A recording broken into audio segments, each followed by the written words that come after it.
Euro kita persiapkan memang untuk kejuaraan U23 nanti di bulan September.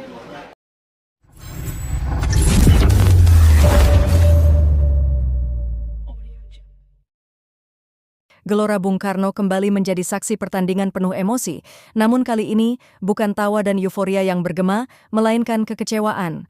Timnas Indonesia U23 harus puas menjadi runner-up di ajang Piala AFF U23 2025 setelah dikalahkan oleh Vietnam dalam laga final yang berlangsung sengit. Kekalahan ini bukan hanya soal hasil di atas lapangan, tapi juga membuka diskusi yang lebih dalam tentang fondasi sepak bola muda Indonesia. Ketua Umum PSSI, Erick Thohir, memberikan tanggapan jujur usai laga tersebut.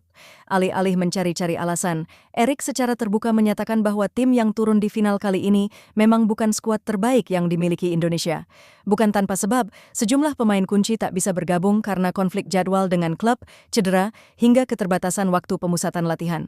Saya tidak mau beralasan, tapi ini bukan tim terbaik kita, ujarnya. Pernyataan itu bukan bentuk keputusasaan, melainkan refleksi. Ia ingin publik tahu bahwa meski kekalahan menyakitkan, ada realita yang perlu diterima. Tim ini masih dalam proses pembentukan dan sistem pendukung di belakangnya pun belum sempurna. Menurut Erick, kegagalan ini justru bisa menjadi pemantik untuk membenahi pembinaan usia muda secara lebih serius.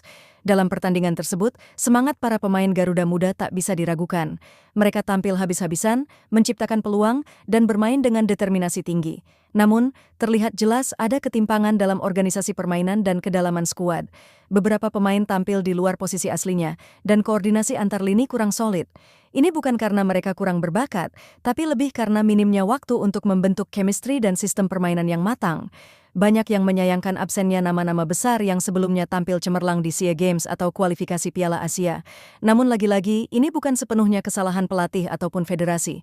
Tantangan klasik soal izin klub, kalender kompetisi yang padat, serta minimnya infrastruktur pembinaan di level akar rumput menjadi faktor utama. Erick Thohir menyadari bahwa membangun sepak bola tidak bisa hanya lewat tim senior. Pondasi yang kokoh dimulai dari bawah, akademi, kompetisi usia muda, dan sistem pemantauan talenta yang menyeluruh. Dalam beberapa tahun terakhir, memang sudah ada perbaikan seperti Elite Pro Academy, pengiriman pemain muda ke luar negeri, dan kerjasama dengan federasi asing. Namun, semua itu belum cukup jika tidak konsisten dan menyeluruh. Lebih jauh, Erick juga mengajak semua pihak untuk tidak hanya menyalahkan para pemain.